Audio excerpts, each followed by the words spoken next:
Living a healthier life and cooking meals from scratch are two things that are common when thinking about living better, but may not be the most convenient during day-to-day life. While looking up nutritious recipes and meal planning hacks are great things to consider, we sometimes get overwhelmed with the organization part. I would like to share with you some basic principles to remember, either while you're out and about for a meal or making a scrumptious, relaxing dinner at home for yourself. My name is Desiree Menken, and I'm an independent curriculum developer. Today we are discussing cooking and nutrition, the basics. The basic points for today are potential cooking hazards, nutrition, indoor and outdoor cooking examples, and food presentation, judging a book by its cover. Murphy's Law states that anything that can go wrong will go wrong. Now, this doesn't mean you should play it safe and only eat cereal every meal for every day for the rest of your life. On the contrary, it means you should be aware of bad things that can happen and be ready to have a backup plan. Take a second to think to yourself, what are some potential hazards that can arise when cooking indoors or outdoors? There can be cuts, burns and scalds, allergies, food intolerance, food poisoning, and choking, just to name a few.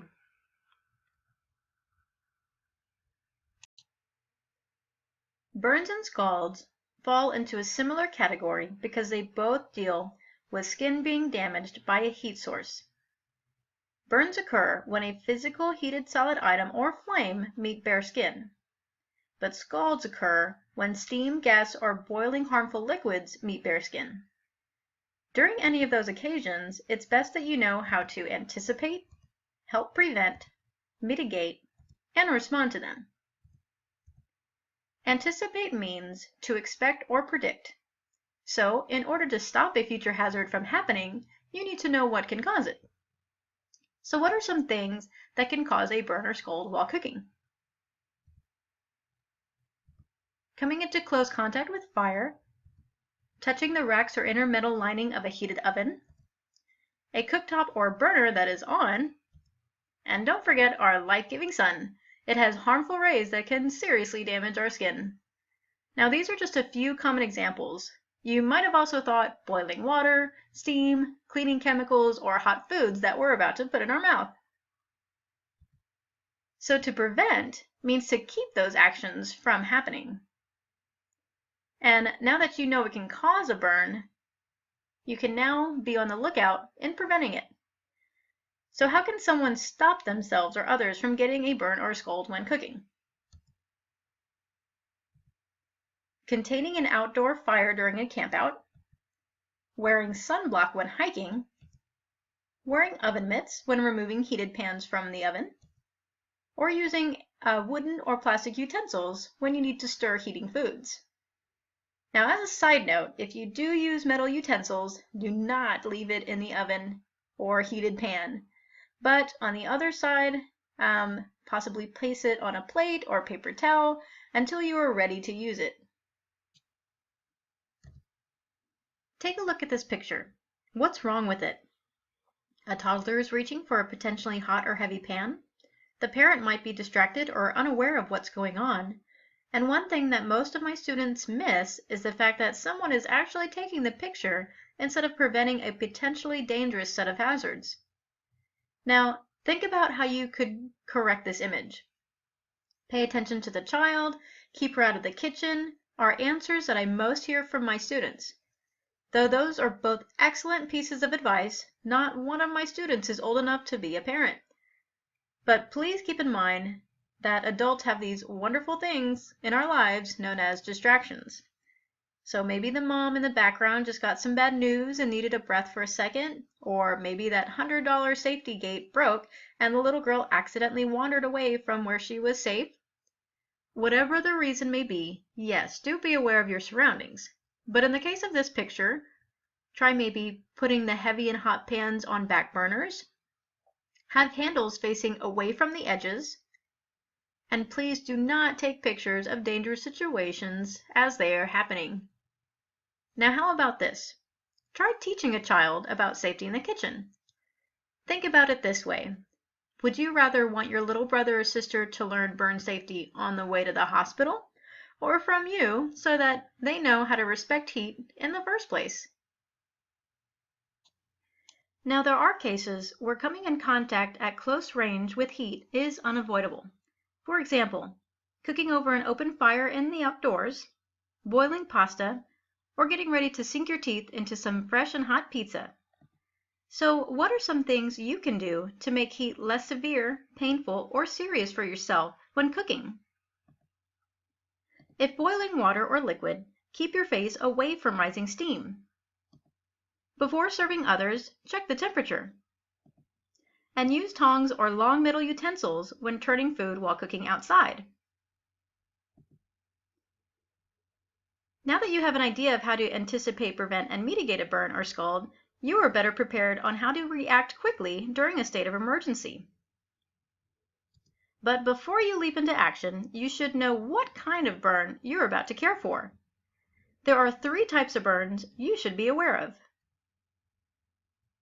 superficial, partial thickness, and full thickness. Superficial or first-degree burns, as commonly called, are painful. There is no pus or fluid coming from the wound, and they show redness on your skin, and if pressure is applied, it blanches or becomes lighter. Partial thickness or second-degree burns develop into blisters quickly, are moist due to fluid coming from the wound, and are extremely painful. Full thickness or third-degree burns are dry, discolored, or charred, and the victim does not feel pain. The victim of a third-degree burn is less likely to experience pain due to damaged nerves. The brain may not be receiving information from the body when it comes into responding to pain in that certain affected area. Now, there is a level beyond, which is known as the fourth-degree burn. This happens when bone tissue is damaged, but for this lesson, we will focus only on first, second, and third-degree burns. When responding to a first-degree burn, always remove the victim, may it be yourself or another person, from the heat source that caused the burn. Run cold water over the burn site for at least 10 minutes. After cooling, help prevent an infection by wrapping the area in a damp, sterile bandage. If one is not available, use clear food wrap or a plastic bag until you can get a sterile bandage. If you are using a plastic bag on a hand or a foot, hold it loosely in place at the wrist or ankle. Do not use rubber bands. This may prevent proper circulation of blood flow. For a second-degree burn, remove the victim from the heat source safely. Be careful you do not get yourself in harm's way. How can you help another person if you yourself are in danger? Run cold water over the burn site for at least 10 minutes. After cooling, use a damp, sterile bandage, clear food wrap, or small plastic bag to prevent infection. Remember, hold the hand or foot in an open bag loosely at the wrist or ankle if using a plastic bag. And again, please do not use rubber bands. You need to get good blood flowing properly to the burned area. Raising a burnt limb may help to minimize swelling. And take the victim or yourself to a doctor to be checked for skin or tissue damage. For third-degree burns, safely remove victim from the heat source. Immediately wrap the burned area with a damp, sterile bandage or plastic bag without using Band-Aids. Raise the burnt limb and call 911 or seek professional medical assistance immediately.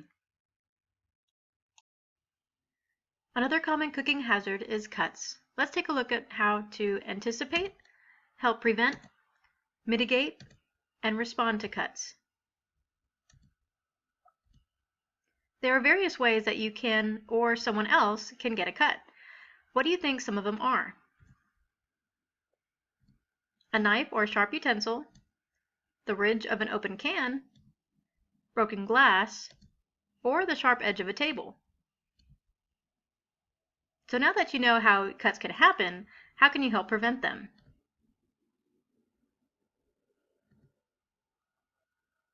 Throw away or recycle any broken metal, glass, or plastic containers or utensils very carefully. Hold glass containers with care. Do not touch the blade of a knife. You may also have thought, be aware of your surroundings, tables, or counters. And a very important one, never try to catch a falling knife. Instead, step away when it's falling, pick it up, wash it off with soap and water, and try using it again.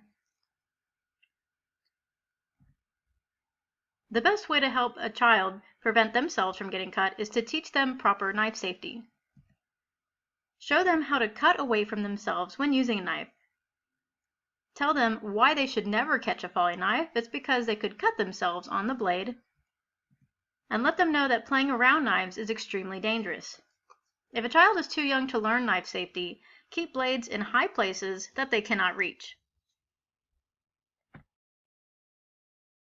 Now, I have a lot of my students understand how to prevent a cut, but they get very confused when I ask them, what are some ways you can avoid a serious cut? So, let me explain. When using a knife, make sure the blade is sharp and not dull. Using a dull knife will automatically have you using more force or pressure when cutting, which would really cause an easy slip and a deeper cut if the blade slips towards someone or yourself. So remember to curl your fingers under your knuckles. This way, if you do accidentally slice part of your hand, the knife may only cut into the bone of the finger instead of possibly slicing part of it off. If you are camping or hiking in the outdoors, and let's say that you want to slice an apple, wear protective equipment on your hands so that it can stop the blade from an accidental deep cut. Now, there are two types of cuts you or someone else may get while cooking: minor cuts and major cuts. Minor cuts do not reach the bone, but major cuts can possibly damage a major organ.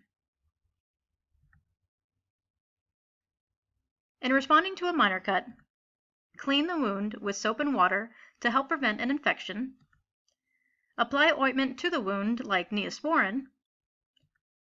Place a bandage on the wound to keep further bacteria from entering the cut, but do not place a bandage too tightly on the wound, as this may stop proper blood circulation. If the wound does happen to get infected, see your doctor as soon as possible. For major cuts, apply a sanitary or clean cloth to the wound. If helping another person, use plastic disposable gloves. Never touch another person's blood with your bare hands. They may have a disease that they may not be aware of, so if you do get another person's blood on you, be sure to wash it off with soap and water. Apply pressure to stop the blood from flowing too quickly out of the body. If blood does begin to go through the cloth, apply more cloth to the wounded area. If you remove the initial cloth, there could be a huge chance you will reopen the wound and harmful bacteria will get inside the victim. And call 911 or seek professional medical attention immediately.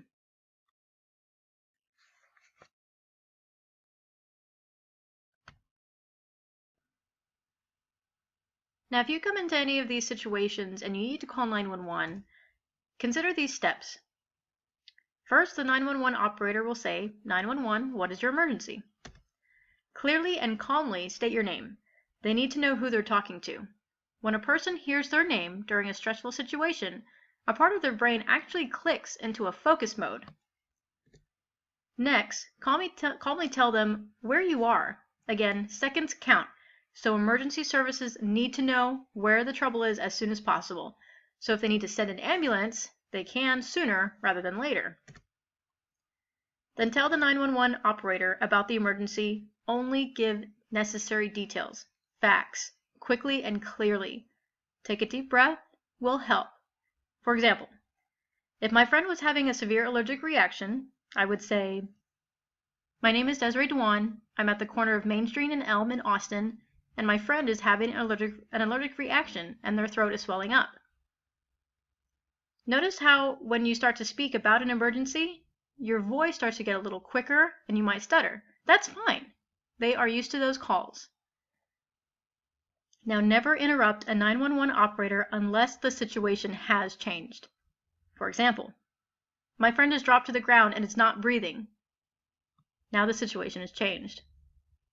Your reactions could save someone's life, so be sure to try to remain calm And I know it sounds easier said than done, but remember, take a deep breath when you need to.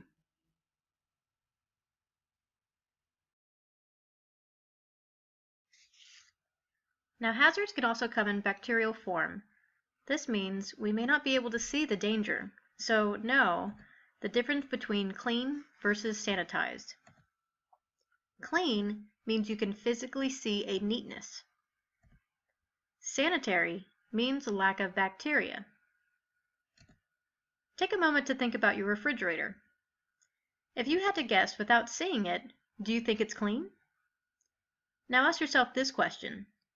When was the last time all the food was removed from your fridge and it was detail cleaned with soap and water? Now you may be having second thoughts on whether your fridge is actually clean or not. Your fridge is a type of storage container. So clean it once a month, just as good as you would a Tupperware container. The same goes with your pantry and cabinets. Check all the label dates, weekly. Maybe there's a nice jar of grape jelly that's been in the back and expired 3 months ago. Check storage equipment like shelves and doors. Are they cracked? Have chipped paint? Or is your fridge not properly closed? If you put a piece of paper in a closed refrigerator door, it should not fall. If it does, the door is letting cool air out, which is usually causing more electricity as well, and letting harmful bacteria in. So be sure to wash all food storage containers and shelve properly as needed. Be aware of any cracks or damaged equipment, and take groceries home immediately after leaving the store. Now I want you to remember these helpful tips when preparing meals. Now common sense is not so common. So when you're cooking around others, sometimes surrounding company forgets cooking safety when in a hurry or having fun. So keep your eyes, ears, and definitely your nose open to any warning signs of potential hazards. Check temperatures of meats and various cooked items. A cooked meat should have the internal temperature of 165 degrees Fahrenheit to be considered safe for eating. Keep those chemicals stored away from the stove, microwave, food prep surfaces, or food storage areas. If there is an unknown leak from a harmful chemical container, it may contaminate your food. Stir foods properly if using a microwave to distribute heat. You can use a cooking thermometer that can be found at Walmart or Amazon for a pretty good price. It does not have to be fancy, and it does not have to be expensive. And again, keep chemicals away from foods, preferably in a low, cool area. Now, there are 3 types of cross-contamination. There's physical, where a non-food product is in a food item that can hurt someone if it is eaten, like a piece of plastic or hair. These things you can hopefully see if they are present. Bacterial. You usually cannot see this type of contamination unless it is a visible mold. Bacterial is where a contaminated food will cause a foodborne illness, which can cause sickness or possibly death. The best way to prevent bacterial contamination are buying foods from certified food distributors, proper temperature control for meats and vegetables, throw away any dented or leaked canned goods, and washing your hands for 20 seconds. Now you'll notice that this next picture is the cleaning materials, right? So chemical contamination, chemicals cannot be ingested because they cannot be digested. Chemicals in the body can cause major organs to fail. So if anyone or you accidentally consume any chemicals, you need to induce vomiting immediately and see your doctor right away.